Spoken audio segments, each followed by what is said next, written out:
এই যে আপনার পরিবেশ অধিদপ্তর আছে, তারাই টাকা পয়সা খাইয়া এইরকমের বিলুপ্ত করে।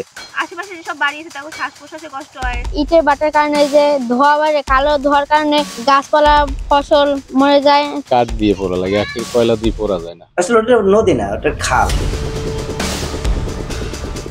বরিশালের বিভিন্ন এলাকায় একের পর এক গড়ে উঠেছে অবৈধ ইটভাটা, আর তাতে পরিবেশ অধিদপ্তরের কার্যকরী কোনো উদ্যোগ না থাকায় ক্ষুব্ধ সাধারণ মানুষ।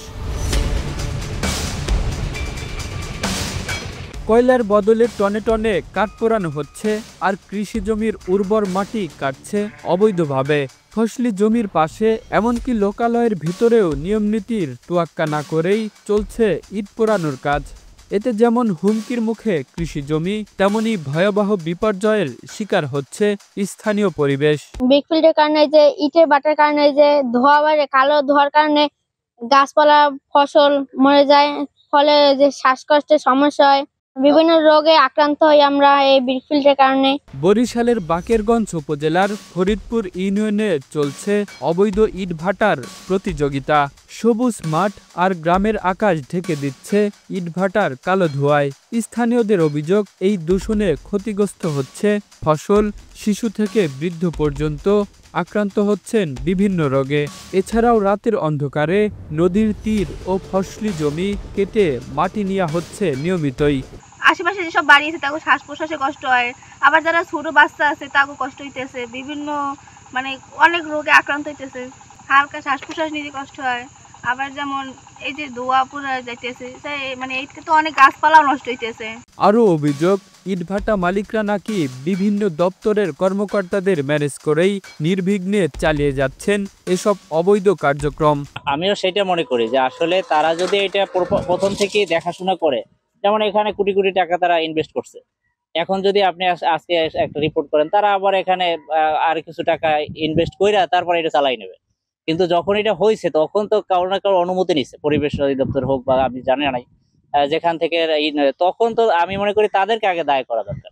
এই যে আপনার পরিবেশ অধিদপ্তর আছে, তারাই টাকা পয়সা খাইয়া এইরকমের বিলুপ্ত করে, আমাদেরকে ধ্বংস করে যাচ্ছে। ফসলি জমির মাটি কাটা এবং ইটভাটায় কাঠ পোড়ানোর বিষয়টি স্বীকার করেছেন ইটভাটার একাধিক দায়িত্বশীল ব্যক্তি। আসলে ওটা নদী না, ওটা খাল। ওটা নদী নামে কোনো এখানে নাই, ওটা খাল। পল্টন থেকে ওখানে আনা হয়। আর সেটাও অবৈধ হয়তো, যে ফসলের জমি বা আবাদযুক্ত জমি। পুরো নিয়ম ভাইয়া কয়লা দিয়ে, কিন্তু আপনারা চালু করছি কথা তো আমরা লাকড়ি দিয়ে চালাই ফায়ার দিয়েছি। ডেরাম সুন্দর তো কয়লা দিয়ে পোড়া যায় না, কয়লা দিয়ে পড়ে, কিন্তু এত ডেরাম সুঙ্গ না এক সুঙ্গ কয়লা দিয়ে পোড়া যায় না। এটা তো ডেরাম দিয়ে বানান আর কি, এই জন্য কাঠ দিয়ে পোড়া লাগে, কয়লা দিয়ে পোড়া যায় না, নিয়ম তো কয়লা দিয়ে। পরিবেশ অধিদপ্তরের তথ্য মতে বরিশাল জেলার 10টি উপজেলায় মোট ইটভাটা রয়েছে 225টি, এর মধ্যে বৈধ মাত্র 114টি, আর অবৈধ ইটভাটা রয়েছে 111টি। এসব ইটভাটার অধিকাংশই গড়ে উঠেছে লোকালয় ও ফসলি জমির মাঝখানে, যেখানে নেই কোনো নিয়মকানুন, নেই পরিবেশগত ছাড়পত্র। অনেকে কাগজপত্রের অজুহাত দেখালেও বাস্তবে চলমান অধিকাংশ ভাটাই পরিবেশের জন্য মারাত্মক হুমকি। কাঠ পোড়ানোর ফলে দ্রুত উজাড় হচ্ছে বনভূমি, বাড়ছে দূষণ, ক্ষতিগ্রস্ত হচ্ছে কৃষি উৎপাদন। এমন পরিস্থিতিতে দ্রুত অভিযান চালানোর আশ্বাস দিয়েছেন পরিবেশ অধিদপ্তরের কর্মকর্তা। আমরা মোবাইল কোর্ট আয়োজন করতেছি, মোবাইল কোর্ট আসতেছে, আমরা অভিযানও পরিচালনা করতেছি।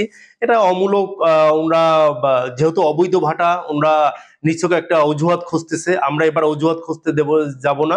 আমরা যে সকল ভাটায় এভাবে কাঠ পোড়ানো হচ্ছে, ড্রাম চিমনি পরিচালনা করা হচ্ছে, আমরা অবশ্যই অতি সত্বর, আপনারাও দেখবেন, অবশ্যই আমরা ব্যবস্থা গ্রহণ করবো এবং সরকার এই বিষয়ে খুব কঠোর।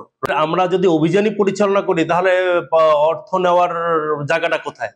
আমরা যদি হাত পা গুটিয়ে বসে থাকতাম, কোনো মালিককে যদি আমরা সুযোগ করে দিতাম, আমরা অভিযান পরিচালনা করতাম না, সেখান থেকে কোশ্চেনটা আসতে পারতো।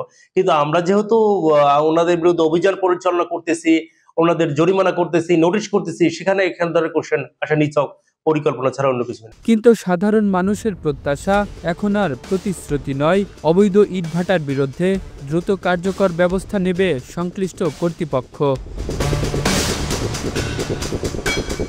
Kamrul Islam, Asian television.